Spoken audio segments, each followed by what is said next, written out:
अरे एक बच्चा आ रहा है अभी तक।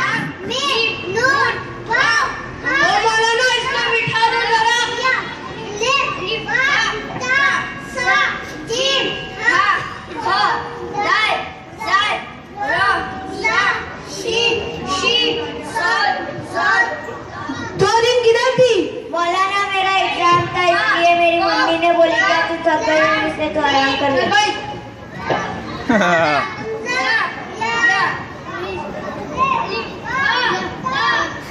भाई पढ़ बच्चे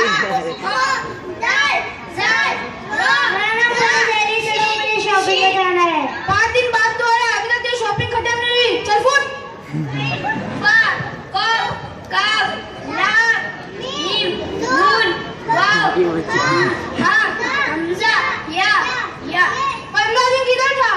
नानी के घर गया था। और जो सबक का नुकसान हुआ उसका क्या? नुकसान से क्या फर्क पड़ेगा? थोड़ी ना डिग्री विग्री में कमी हो जाएगी। अरे मोहम्मद भाई क्या बात करते हो? तो तुम्हारे सामने कुरान करीम के इल्म की कोई अहमियत नहीं है जो दुनिया में भी और मरने के बाद भी काम आने वाला है। जितना दुनिया का इल्म है वो मौत तक साथ देगा, लेकिन मरने के बाद कब्र में आपसे नहीं पूछा जाएगा कि आप डॉक्टर थे, इंजीनियर या वकील। ये इल्म नहीं है बल्कि एक फन और हुनर है।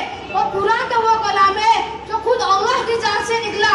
ये तमाम जहां का खालिक और मालिक है, उस जात के वास्ते आए। ये तमाम फरिश्तों का सरदार है और उस हस्ती पर आए तो तमाम नबियों का सरदार है। आप क्या बोलते हो? उससे क्या फर्क पड़ेगा? उसका क्या फायदा है? तो सुनो, अल्लाह के नबी सल्लल्लाहु अलैहि वसल्लम का इरशाद है, जो शख्स अपने बेटे को नाज़ कुरान शरीफ सिखावे उसके नहीं रहे ना, अबे नीचे बहुत पब्लिक है, कुछ ना कुछ काम दे देते हैं।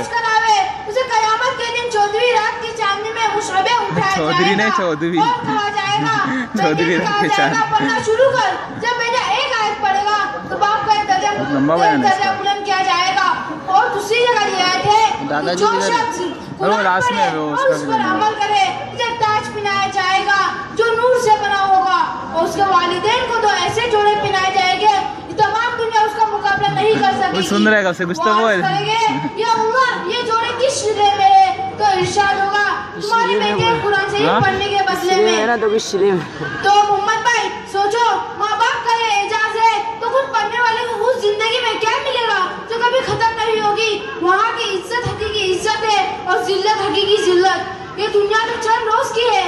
अगर आपने इस दुनिया की खातिर 4 पैसे की लालच से उसको दीन से दूर रखा तो यही नहीं कि खुद आपको इस हरकत का वबाल भुगतना पड़ेगा, बल्कि जिस कद ये बुराइयां और फिस्क व फुजूर करता रहेगा आपके नामाए अमान में भी इसका गुनाह आता रहेगा। इसलिए मोहम्मद भाई इसको बेकार मत समझो, ये भी एक इल्म है जिससे हमको अल्लाह का तारुफ हुआ।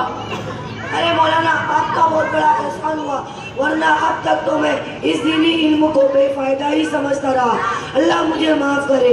आइंदा इंशाअल्लाह मैं भी और मेरे घर वालों को भी कुरान ज़रूर सिखाऊंगा।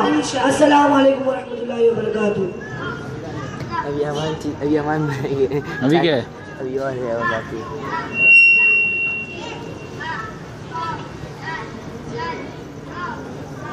बच्चे लोग भी पढ़ रहे हैं। बाबू छुट्टी हो गई?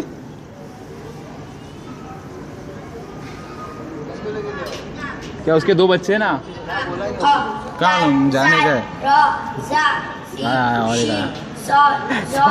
मौलाना अफान 1 महीने नहीं आएगा, इसके एग्जाम है। स्कूल की एग्जाम की वजह से इसका 1 महीने का नुकसान होगा और वो अरबी नहीं आएगा तो उसे सबक समझेगा कैसे? और जब समझेगा ही नहीं तो पढ़ेगा कैसे? और 1 दिन की गैर हाजिरी 40 दिन की बरकत खत्म कर देती है। इसलिए परवेज भाई तुम ऐसा करो, उसे मदरसा भेजो, मैं उसका सबक सुनकर और आगे समझाकर उसे भेज दूंगा। ठीक है, नुकसान ना हो। सुन तो भाई चल भाग।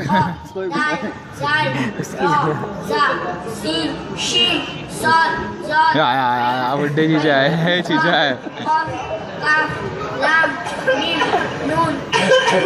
अस्सलामुअलैकुम मौलाना। वालेकुम अस्सलाम।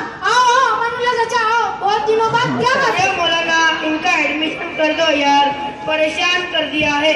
कम से कम 2 घंटे का आराम तो मिलेगा, वरना ना चैन से खाने देते ना सोने देते। इनकी उम्र कितनी है? मुझे 3.5 साल का, सिगरा है 4 साल की। अरे चचा, अभी तो इनकी उम्र खेलने की है, इनको खेलने दो। अभी इनके लिए सबसे बड़ा मदरसा तो माँ की गोद है, इनको अपने माँ के पास ही रहने दो। अरे रख लो ना यार, सिर्फ बिठा के रखना बस। अब इतने बच्चे संभाल सकते हो तो क्या इनको नहीं संभाल सकते? अरे चचा, ये कोई बच्चे संभालने की जगह नहीं है। आप इन दो को नहीं संभाल सकते तो मैं इन सबको कैसे संभालूंगा? अभी तो ना खुद पढ़ेंगे ना दूसरे को पढ़ने देंगे। अब ऐसा करो, जब बच्चा 5 साल का हो जावे और बच्ची 4.5 साल की, तो उसे लेकर आना, तब वो पढ़ने के काबिल हो जाएंगे। चलो फिर थोड़ा महीने और झेल लूंगा। अस्सलाम वालेकुम अस्सलाम। दुआ में याद रखना। ओ जीजा, अबे तो सेम बुड्ढे लोग की तरह होता है, देखना। उठ के अब बज़्म जहाँ का और ही अंदाज है, मशरिक़ व मगरिब में तेरे दौर का आगाज़ है।